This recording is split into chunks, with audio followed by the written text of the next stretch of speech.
Bapak Ibu, saya berasal dari SMK Negeri 1 Karawang dan merupakan guru inti di Pusat Belajar Guru Karawang. Kemudian ada rekan saya di sini, Bapak Septian Aib Nugraha. Beliau juga merupakan guru inti Pusat Belajar Guru Karawang yang saat ini mengabdi di SMK Teknologi Karawang. Bapak Ibu, tadi sudah saya sampaikan bahwa kita akan sharing. Kenapa saya katakan sharing? Karena yakin bahwa Bapak Ibu di Subang itu sangat luar biasa. Nah, Bapak Ibu, tentunya kondisi yang saat ini terjadi menuntut kita sebagai peserta didik untuk terus berinovasi, untuk terus berkreasi, mewujudkan cita-cita untuk memajukan dan meningkatkan kualitas mutu pendidikan di negara kita. Pak Septian, mohon lanjut saja. Ya, Bu.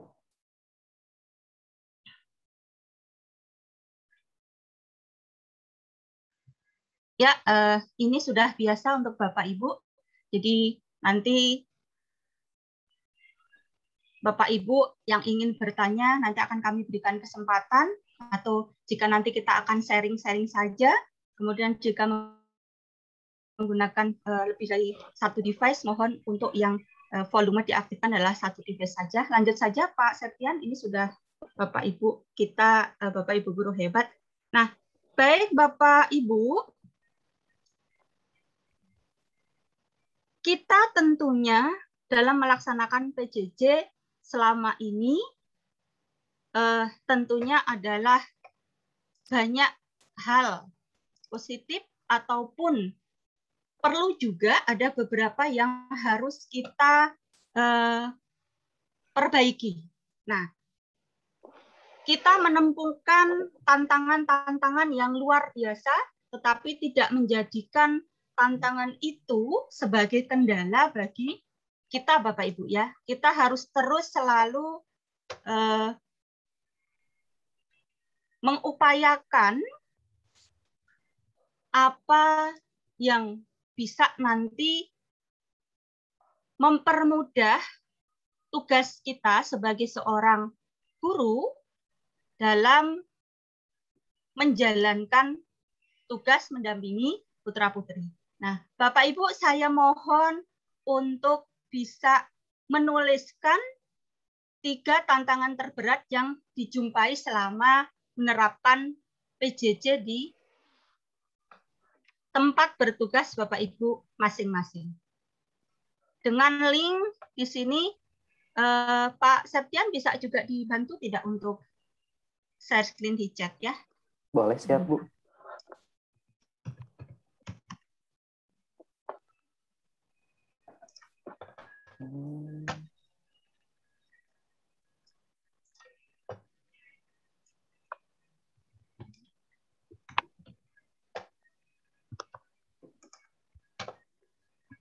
Saya kirim ya Bu ya. Oke. Silakan Bapak Ibu, hebat. Ya, Link baik, sudah Bapak saya Ibu. share. Mohon untuk dituliskan 3 tantangan terberat yang Bapak Ibu jumpai selama menerapkan PJJ. Pak Septian, saya coba share screen ya, karena Padletnya ada di saya. Saya Siap. coba saja. Mudah-mudahan tidak terkendala ya. Siap, silakan.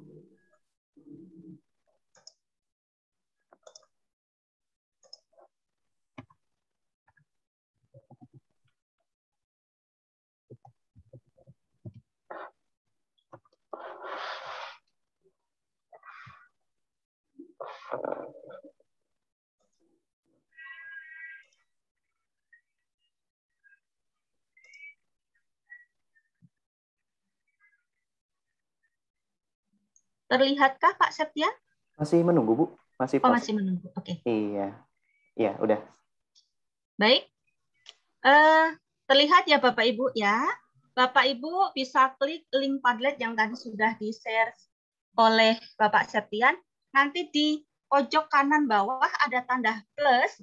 Bapak Ibu klik saja tanda plus itu, kemudian pada subjek tuliskan nama Bapak Ibu, kemudian dari instansi mana, dan pada bagian deskripsi silahkan Bapak Ibu untuk menyampaikan 3 tantangan terberat yang Bapak Ibu temukan selama menerapkan PJJ. Ya. Baik, kita masih menunggu ya Bapak Ibu ya. Baik.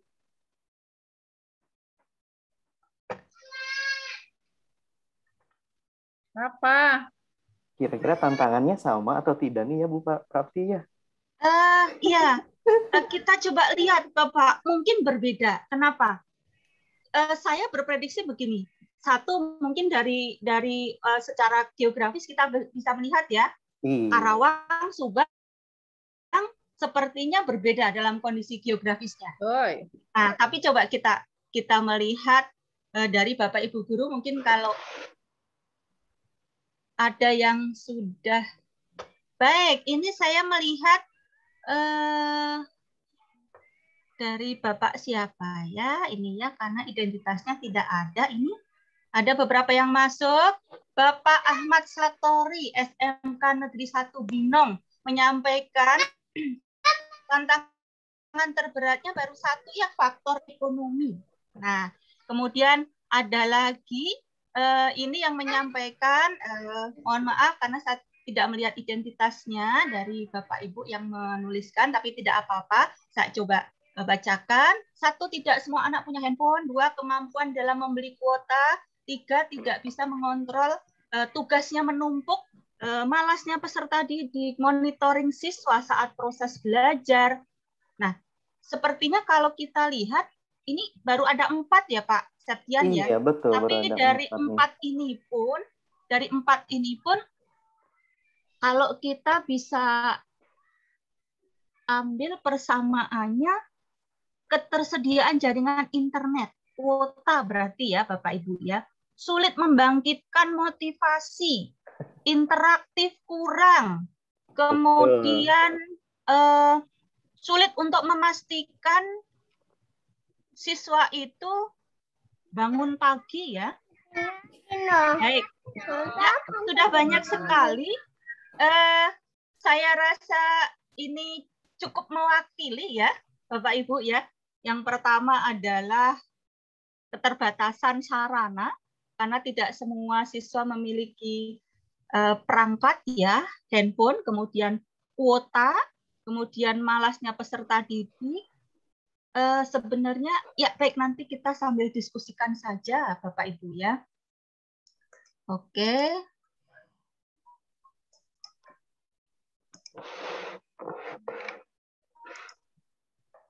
Ya, baik Bapak Ibu. Di sini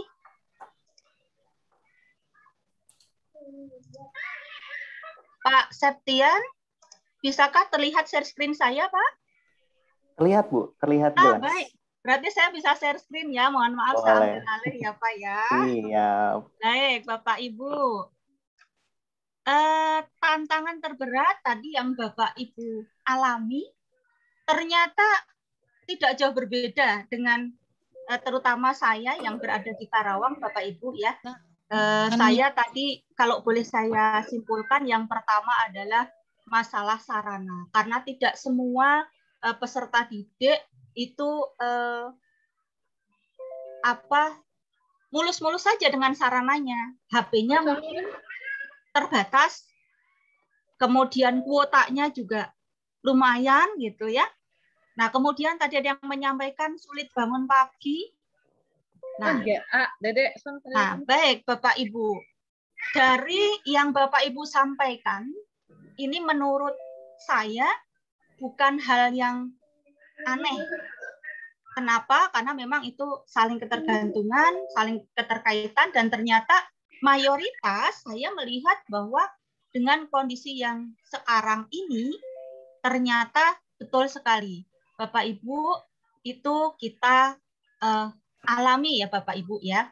Nah, Bapak Ibu, dalam kondisi penerapan PJJ dengan tentunya tadi Bapak Ibu sampaikan penghalangnya atau hambatan yang paling besar itu kalau saya bisa melihat berarti bisa dari faktor siswa, dari juga faktor lingkungan, terutama adalah orang tua, dan bisa juga adalah dari kita sebagai guru atau pendidik. Bukan berarti kita sebagai pendidik terus istilahnya semuanya sempurna, tetapi ada beberapa sisi yang kita harus perhatikan, yang kita juga mau tidak mau juga harus bersama-sama untuk memperbaiki. Nah, Bapak Ibu, COVID-19 ini sangat berpotensi mengancam learning loss yang tadi sudah disampaikan di room utama Bapak Ibu. Nah, apa itu learning loss Bapak Ibu?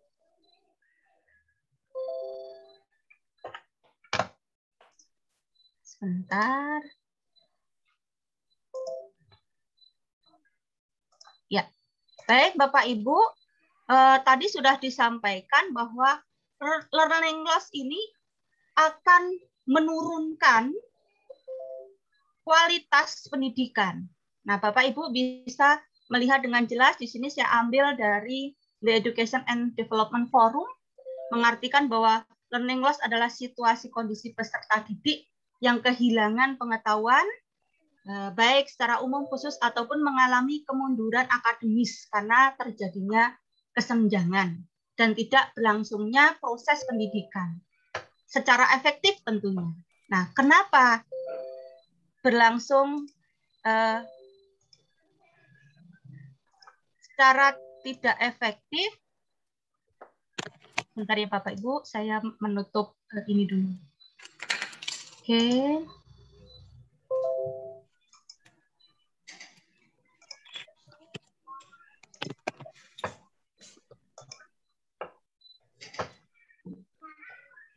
Ya, baik Bapak Ibu, saya lanjutkan. Nah, kegiatan pembelajaran itu kurang efektif bisa bersumber dari peserta didik, orang tua, maupun guru.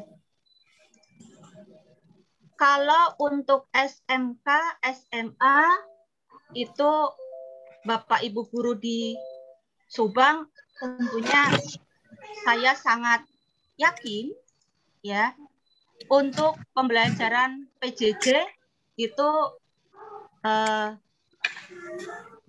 sudah berbagai cara dengan berbagai aplikasi itu dilakukan ya.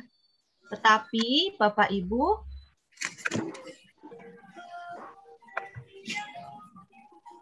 yang perlu diperhatikan adalah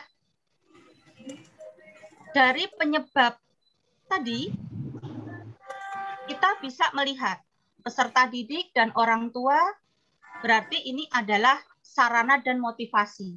Karena bagaimanapun, kalau PJJ yang menggunakan tadi terkendala jaringan, terkendala sarana, nah ini kan perlu dukungan. Tetapi sekali lagi, Bapak Ibu, memperkuat tadi yang disampaikan oleh Bapak KJD bahwa yang namanya pembelajaran jarak jauh itu bukan semata-mata pada online-nya. Bukan semata-mata pada online-nya yang dititik beratkan. Tapi tetap kita harus berpikir bagaimana agar pembelajaran jarak jauh itu tetap bisa bermakna dan bermanfaat sehingga sesuai dengan apa yang kita harapkan. Nah, kemudian dari guru itu adalah metodenya, Bapak Ibu. Kenapa learning loss ini sangat meresahkan? Sekali lagi bahwa pembelajaran jarak jauh itu bukan hanya sekedar betapa hebatnya, betapa canggihnya sebuah teknologi, tetapi yang terpenting adalah bagaimana manfaatnya. Bagaimana teknologi itu kita bisa gunakan sesuai dengan kebutuhan dan kondisi yang ada. Tidak bisa semua sekolah menerapkan sebuah aplikasi teknologi yang canggih, yang hebat, tetapi tidak berpikir bagaimana siswanya untuk bisa mempergunakannya. Bisakah diakses oleh peserta didik. Apa kendalanya? Nah, sehingga saya yakin untuk Bapak Ibu hebat di Subang, IROM ini sebelum kita menerapkan pembelajaran jarak jauh tentunya sudah melakukan asesmen diagnosis. Di antaranya adalah kalau yang kami lakukan, kami akan mendeteksi dulu siswa-siswa terkait dengan kesiapan terhadap perangkat jika kita ingin menggunakan sebuah aplikasi yang menggunakan teknologi. Nah, kebetulan kalau di sekolah saya itu kami menggunakan LMS yang namanya E-Link, Bapak Ibu. Jadi tetap menggunakan juga perangkat seperti HP juga, hanya saja karena LMS itu kan bisa diakses. Ya, Bapak Ibu, saya yakin ya semuanya sudah pernah menggunakan juga di berbagai kegiatan, sehingga kami mencari dulu siswa-siswa ini siap nggak dengan sarananya.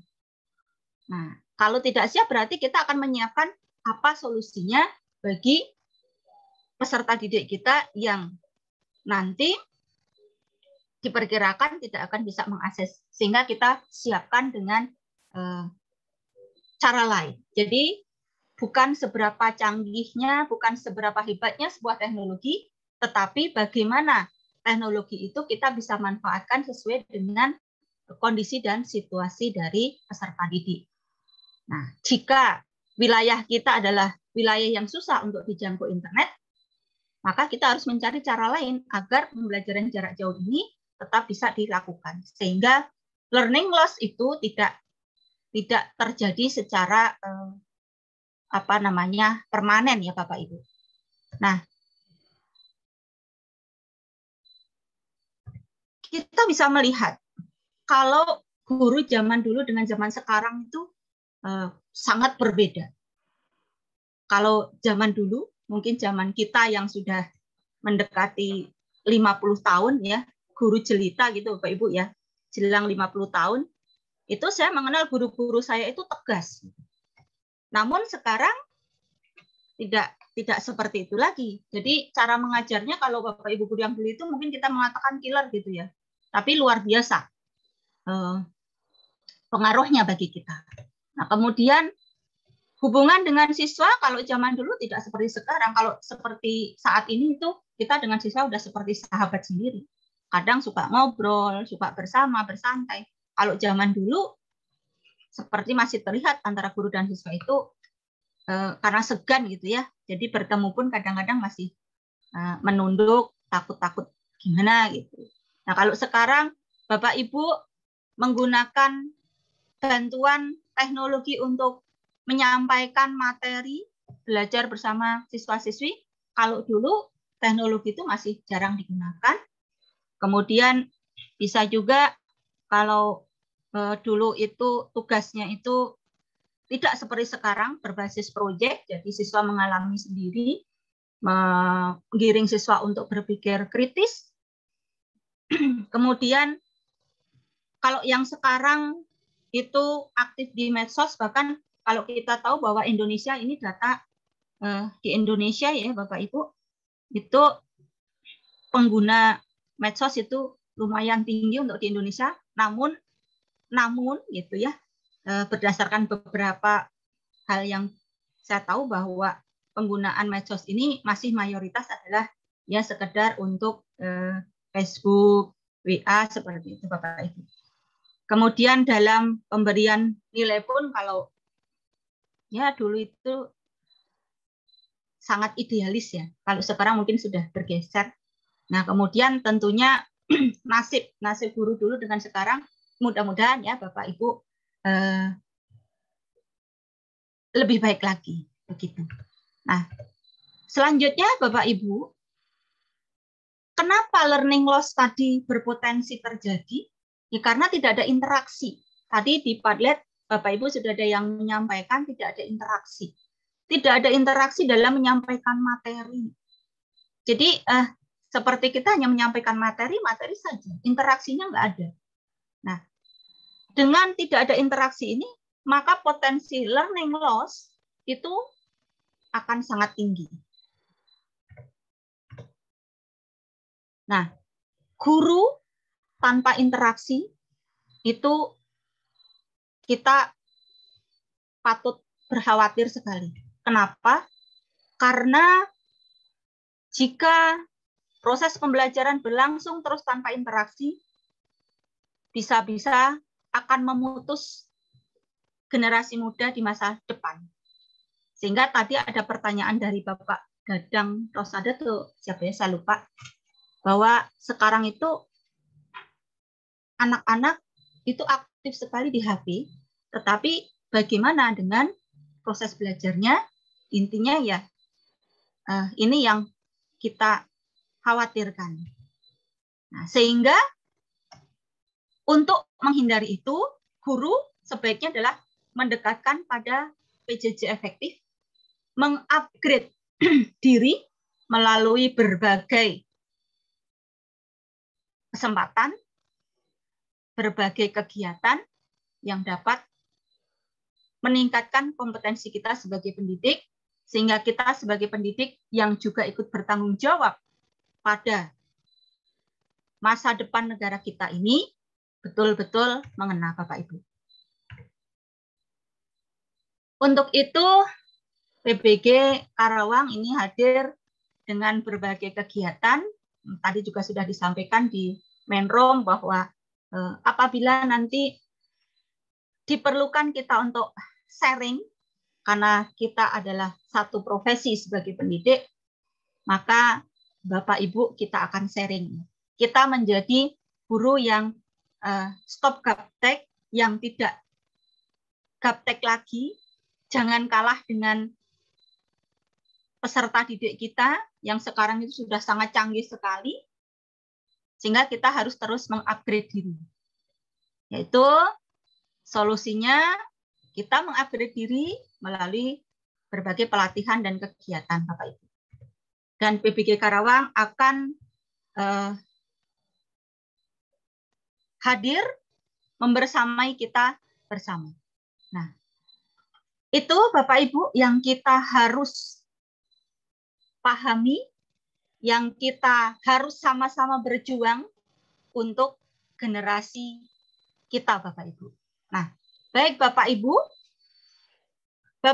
hebat Sobat PBG yang berada di Subang, ini sangat luar biasa. Mungkin Pak Septian, saya stop share dulu Pak Septian. Boleh, siap Bu.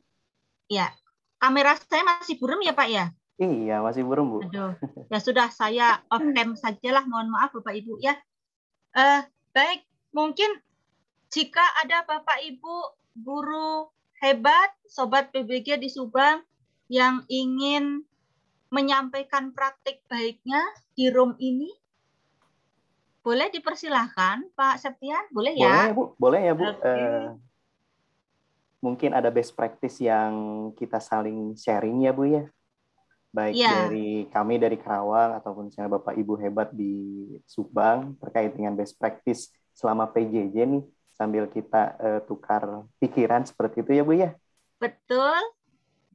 Barangkali maka ada Bapak Ibu silahkan.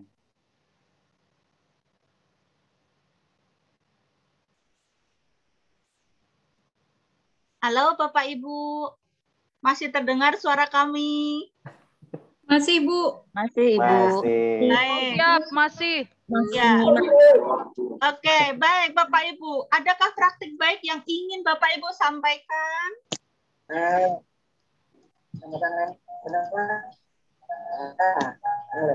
di Kabupaten Barat. Masih belum move on nih Bu. Masih belum move on. Oh, masih belum move on ya Bapak Ibu ya? Masih belum move on.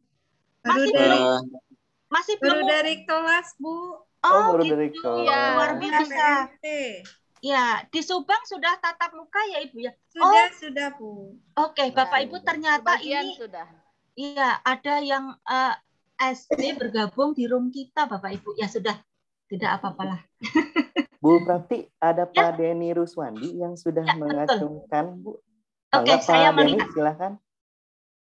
Mangga Pak Baik, Denny. terima kasih. Assalamualaikum warahmatullahi wabarakatuh. Waalaikumsalam Warahmatullahi warahmatullahi wabarakatuh, Pak Denny. Perkenalkan diri, nama saya Denny Ruswandi. Mohon maaf Bapak Ibu, saya sambil mengajar, sehingga dari tadi videonya saya matikan.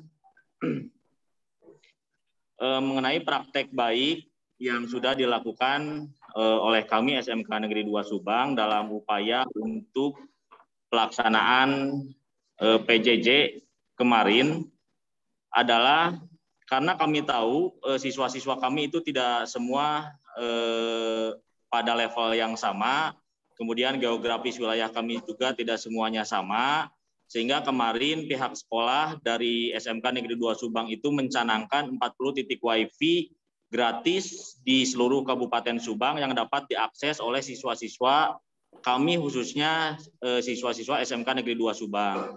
Sehingga kemarin kendala untuk tidak adanya kuota dan lain sebagainya itu walaupun masih ada tetapi dapat kami minimalisir.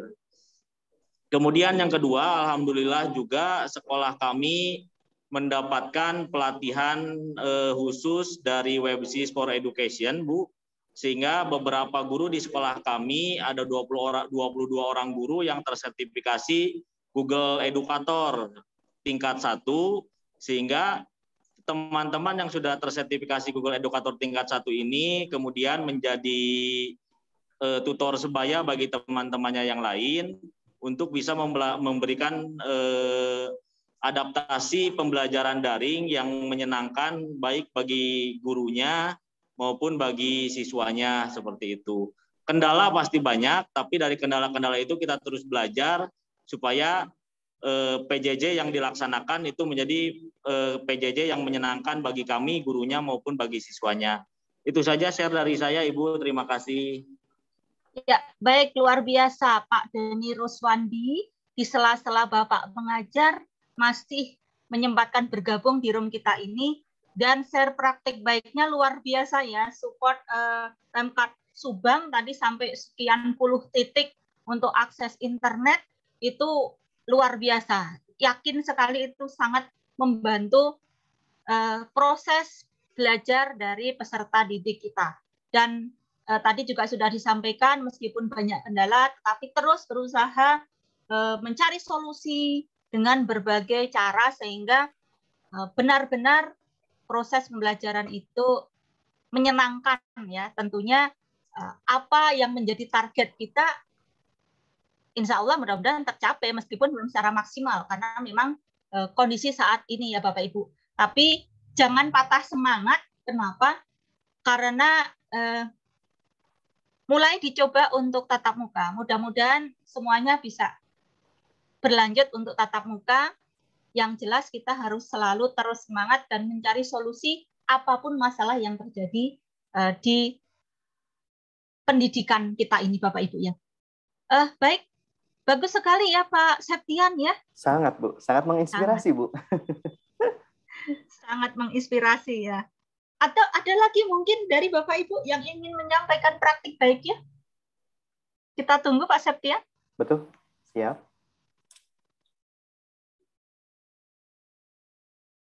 Gimana Belum Bapak lihat, Ibu? Iya, barangkali ada yang ingin share perihal dengan best practice Bapak Ibu di satuan pendidikannya masing-masing. Kemudian kira-kira nih apa nih yang kita bisa adaptasi ya, kita bisa adopsi, bisa adopsi supaya kita sharing, tukar pikiran perihal dengan baiknya seperti apa dan mekanisme seperti apa yang supaya bisa diaplikasikan di satuan pendidikan. Mungkin seperti itu ya Bu Prapti ya? Betul Pak Septian.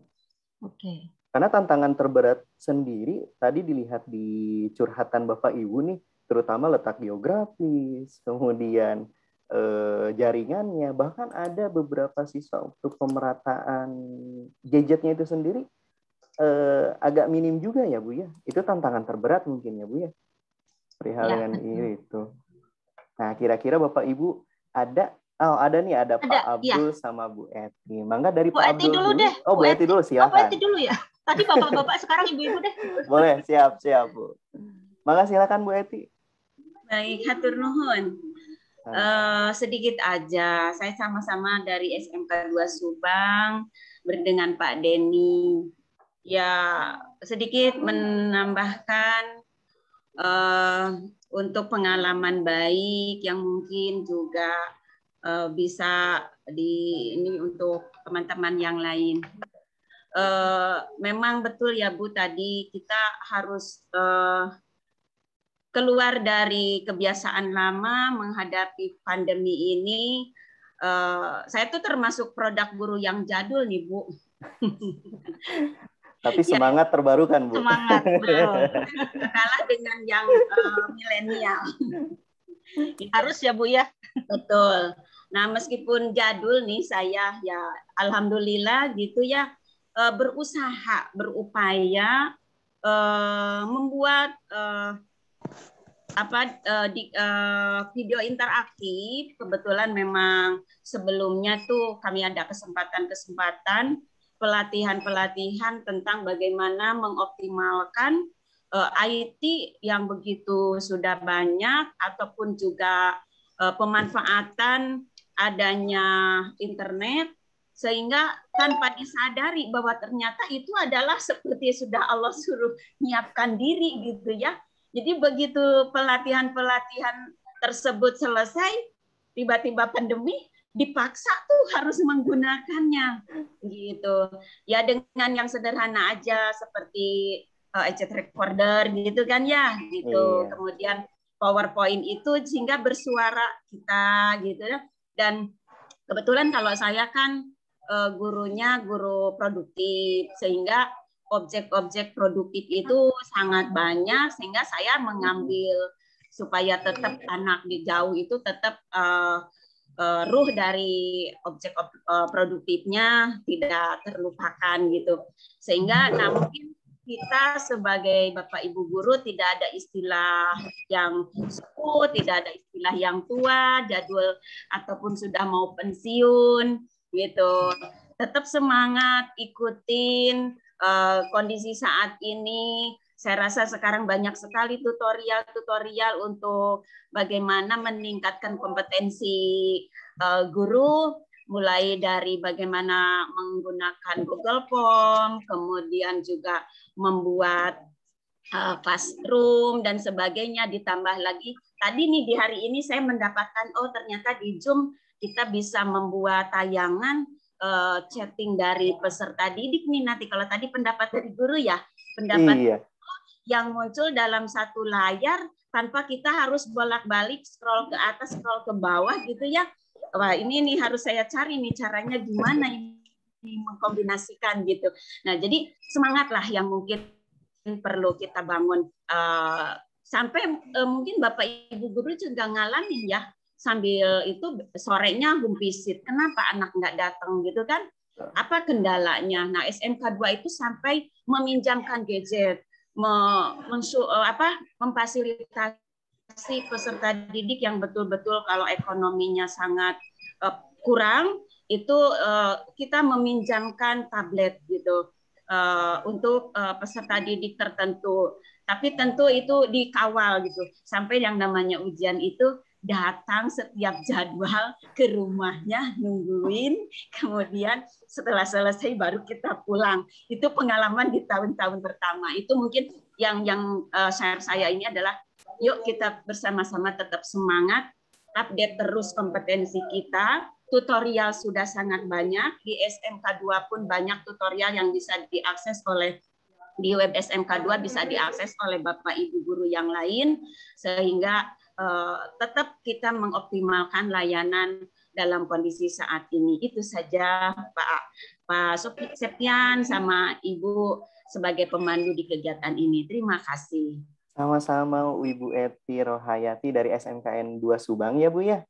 Mohon. Luar biasa Bu, motivasinya gitu ya, luar biasa dalam artian tidak hanya kita nih yang muda-muda, tapi Ibu juga muda banget Bu, muda dalam artian visioner untuk kedepannya, memotivasi kita semuanya untuk ya tujuannya tetap satu, yaitu memerdekakan peserta didik. Seperti itu ya Bu ya. Pak Abdul Rojak, mangga Pak Abdul Rojak. Turnuhun Pak Septian. Saya Abdul Rojak dari SMK Darul Hikam Binong, Pak. Siapa? Di wilayah Pantura. Alhamdulillah bisa mengikuti kegiatan ini karena memang ini sangat bagus dan sangat bermanfaat sekali, terutama di mana sekolah-sekolah sekarang sudah akan mulai melakukan kegiatan pembelajaran tatap muka. Di sini saya hanya ingin share terkait kegiatan kami apa ya, selama mungkin sudah kita alami pelajaran. Memang itu adalah sebuah kondisi yang tidak mengenakan bagi dunia pendidikan, tetapi bagi kami ini menjadi sebuah tantangan, Pak.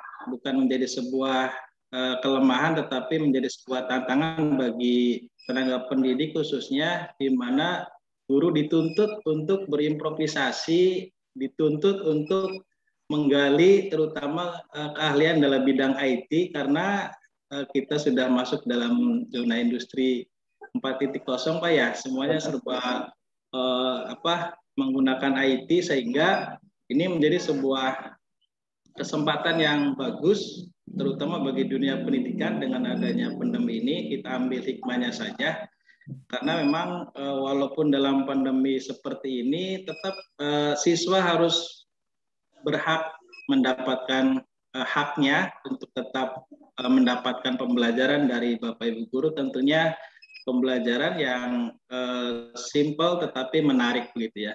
Karena memang untuk saat ini kita juga terkendala juga seperti yang tadi disampaikan oleh Bapak Ibu guru yang lain.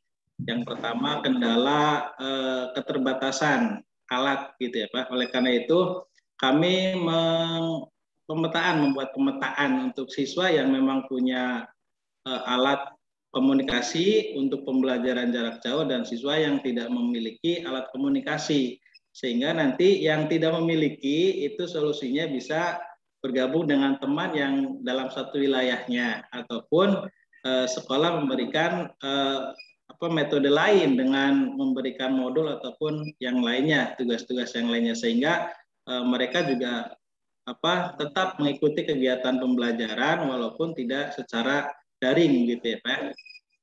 Karena itu sangat sangat bermanfaat sekali buat siswa. Di samping ada tugas-tugas juga, walaupun nanti ada tugas tetapi jangan terlalu banyak memberikan tugas, karena kalau semua guru memberikan tugas kasihan anak-anak juga Pak ya. Jadi pembelajaran juga tidak terfokus kepada materi, tetapi lebih ke arah pemberian motivasi, kemudian pemberian materi-materi yang ada hubungannya dengan masa pandemi seperti ini. Mungkin itu saja Pak.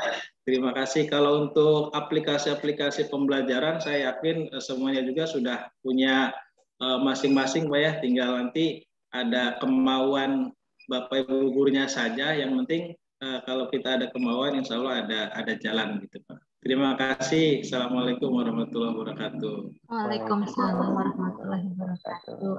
Ya, setuju sekali ya Pak Asep ya dengan Pak Abdul Rojak juga Bu Eti tadi. Jadi meskipun kondisi COVID ternyata tidak semuanya adalah negatif ya Bapak Ibu ya. Dari segi positifnya luar biasa, teknologi kita ini loncatannya sangat jauh dan mendorong bukan hanya kita tetapi peserta didik juga untuk selalu mengikuti.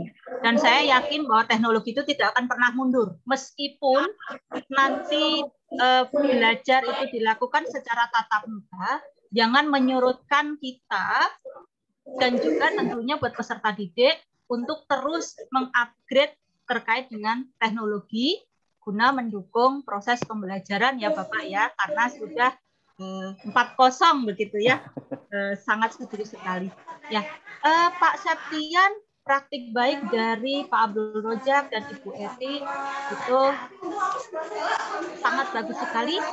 Namun mengingat waktu ya Bapak Ibu, mungkin bisa dilanjut saja oleh Pak Septian, mangga. Boleh, siap Bu. Baik, Bapak Ibu, sesuai dengan yang tadi sudah dipaparkan oleh Bu Prapti, bahwa di sini kami berdua memberikan ya sharing session ya, seperti sharing session di mana di sini kita coba nih bersama-sama untuk menggali potensi diri kita di tantangan PJJ daring ini agar semuanya berjalan optimal tanpa keharusan kita memberikan stigma negatif dulu ke peserta didik, tapi kita coba dengan berbagai macam upaya untuk memberikan paparan atau memberikan pengalaman pembelajaran di masa PJJ ini. Baik, Bapak Ibu mohon izin share screen ya.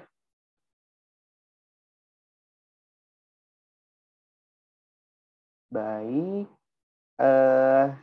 tadi dari paparan yang sudah dipaparkan oleh Bu Prapti terkait dengan tantangan PJJ, kemudian adanya kaitannya dengan learning loss, kemudian asesmen diagnostik ketika kita melaksanakan pembelajaran di dalam masa pandemi, dan kita tentu saja kegiatan seluruh yang kita laksanakan di pembelajaran tersebut kita tidak tidak boleh keluar on the track sesuai dengan apa yang digaungkan oleh Bapak Pendidikan kita, ya, ini Bapak Ki Hajar Dewantara. Jadi di sini perihal dengan seperti apa nih konsep-konsep pembelajaran yang tujuannya yakni memerdekakan peserta didik atau memerdekakan siswa dengan paradigma apa nih? Dengan paradigma yang pertama yakni esensi dari pendidikan itu seperti apa? Baik, dari pendidikan, arti kata pendidikan atau pengajaran sering kali dipakai bersama, ya Bapak Ibu, sering kali dipakai bersama. Sebenarnya gabungan kedua kata dapat mengeruhkan pengertian yang aslinya bahwa pembaca yang pertama Bapak sebenarnya dinamakan dengan pengajaran. Seperti itu. Merupakan salah satu bagian dari pendidikan, maksudnya pengajaran itu tidak lain adalah pendidikan dengan cara memberi ilmu atau berfaedah buat hidup anak-anak baik lahir maupun batin. Esensi dari pendidikan. Dan kalau misalnya kita dilihat berdasarkan tinjauan umumnya bahwa esensi dari pendidikan itu adalah tuntutan dalam hidup tumbuh kembang anak-anak. Maksud dari pendidikan yaitu ya menuntut segala kodratnya yang ada pada anak-anak. Gitu. Kemudian Bapak Ibu, seperti apa tuntutan dalam hidup esensi dari pendidikan yang seraya kalau kita misalnya asumsikan bahwa lebih jelas kita bisa mengambil contoh pada sebuah paradigma dengan hidup tumbuh seorang petani, Bapak Ibu, di mana seorang petani hakikatnya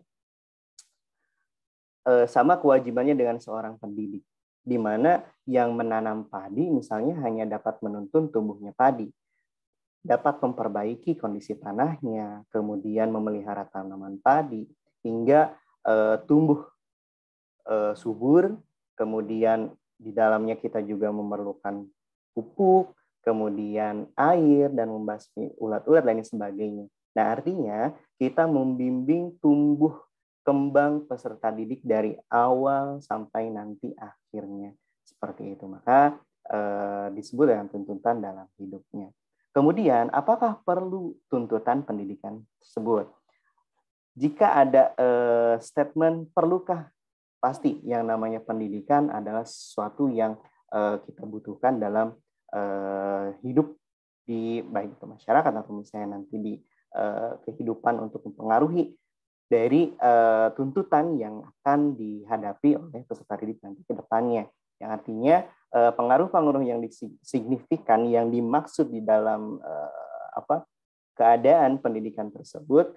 Jadi anak itu mungkin hidup dalam keluarga yang serba kekurangan, yang mohon maaf misalnya kurang dalam artian segi ekonomi, tapi ketika mereka melaksanakan pendidikan ini, setidaknya mereka nanti akan merubah pola atau merubah paradigma tersebut.